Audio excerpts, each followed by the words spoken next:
The Shark Deck.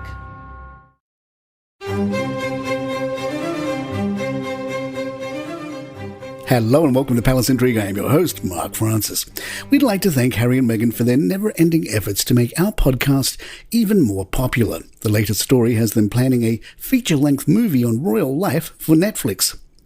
The Mirror reports the couple is said to be in talks with Netflix to produce the new movie on their royal lives with a focus on their experience of living inside the palace.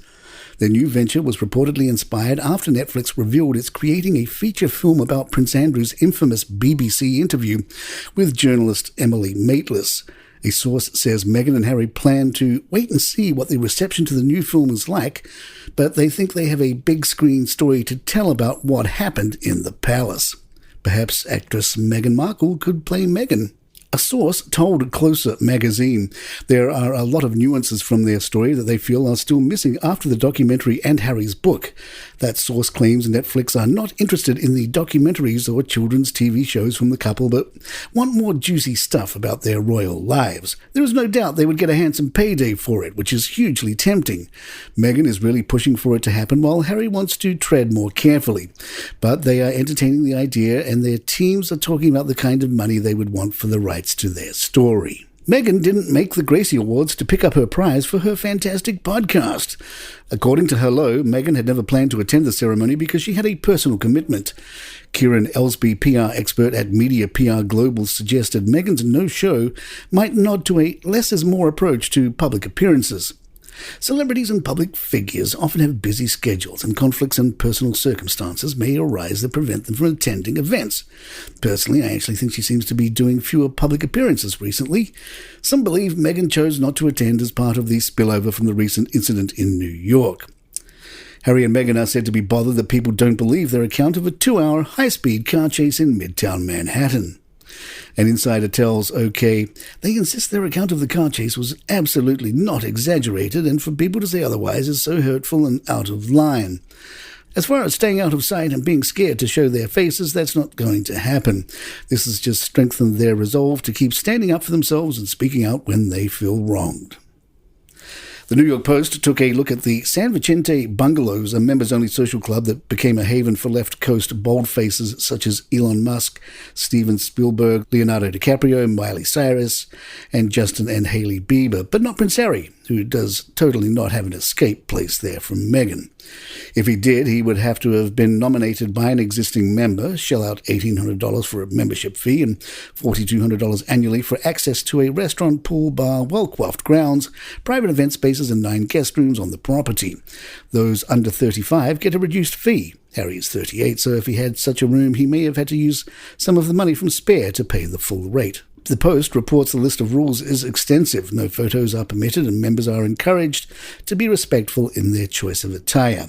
Yoga pants and workout clothing are prohibited after 11 a.m. No children are allowed on weekdays, though guests under 18 are welcome for Saturday and Sunday brunch.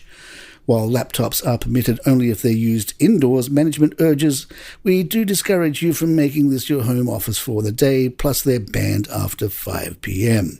Palace Intrigue will be right back. I'm Nina Hobson, ex-police detective from the UK. I've worked on every crime mentionable, from murder to kidnap to stalking to fraud. When I left the force, I launched my own investigations firm that soon became a global operation. I'm also a single mother of 2 to 2 members of my team, my son Harrison and daughter Amy. Every week, we'll be getting first-hand accounts from psychological experts, operatives, former criminals, actual victims of the crimes that we investigate, and of course, my very own flesh and blood. From Storic Media, you're listening to Codename Siren, a true crime podcast. Available on YouTube and all major podcast platforms. The usually wonderful Kate Middleton is allegedly feuding with Queen Camilla. It seems someone invited Rose Hamburg to the coronation, and that someone was Camilla.